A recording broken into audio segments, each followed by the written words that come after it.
দিলাম, তাড়াতাড়ি সাজগোজ করো, তোমার বর তোমায় দেখলে কি বলবে?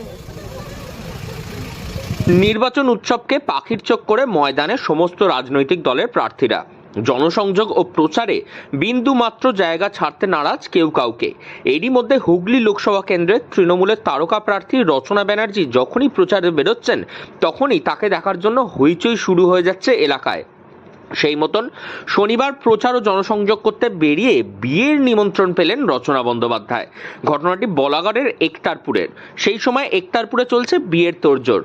পাত্রীপক্ষ ইয়াসমিন সুলতানার বিয়ে রয়েছে। বিয়ের তোড়জোড় শুরু হয়েছে, হালাইকররা সেই সময় বিরিয়ানি রান্না করতে ব্যস্ত। এমন সময় মাইক বাজতে শুরু করলো, গ্রামে এসেছেন দিদি নাম্বার 1 রচনা ব্যানার্জি।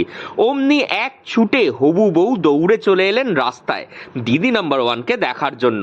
রচনা ব্যানার্জি জনসংযোগের মধ্যেও কথা বললেন নববধূর সঙ্গে। হবু বউ তখনও সাজগোজ করে উঠতে পারেনি, তাই রচনা বলেন বিয়ের দিনে তাড়াতাড়ি সেজে নিতে হয়, না হলে বর এসে দেখে দুঃখ পাবে। একই সঙ্গে হাতে থাকা একটি গোলাপ ফুল তিনি উপহার দেন ইয়াসমিনের হাতে।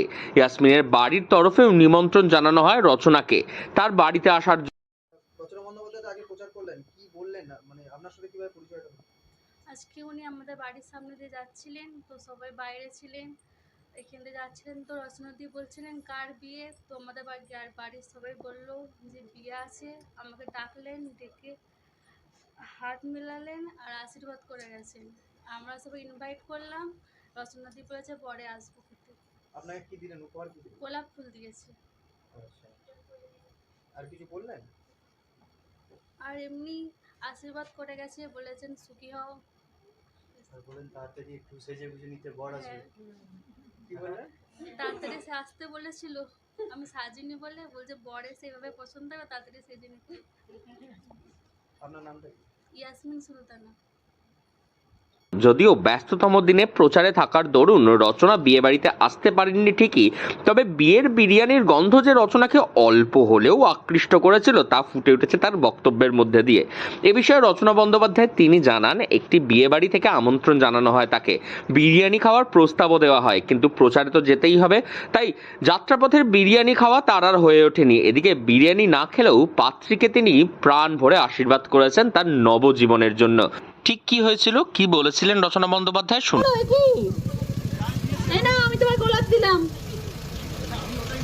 তাড়াতাড়ি সাজগোজ করো, তোমার বর তোমায় দেখলে কি বলবে? হ্যাঁ, ওর বিয়ে ছিল আজকে, আর সব বিরিয়ানি টিরিয়ানি রান্না টান্না হচ্ছে, আমাকে অনেকবার বললো খেতে, কিন্তু আমার তো প্রচারে যেতে হবে, আমি এখন বিরিয়ানি বসে খেলে হবে না। ভোট প্রচারের মধ্যে রচনা সেই বিয়ে বাড়িতে না যাওয়া হলেও সাময়িক সময়ের যে বিয়ের নিমন্ত্রণ তাতেই আপ্লুত হয়েছেন ইয়াসমিনা ও তার পরিবাররা। হুগলি থেকে রাহি হালদার, লোকাল 18 বাংলা।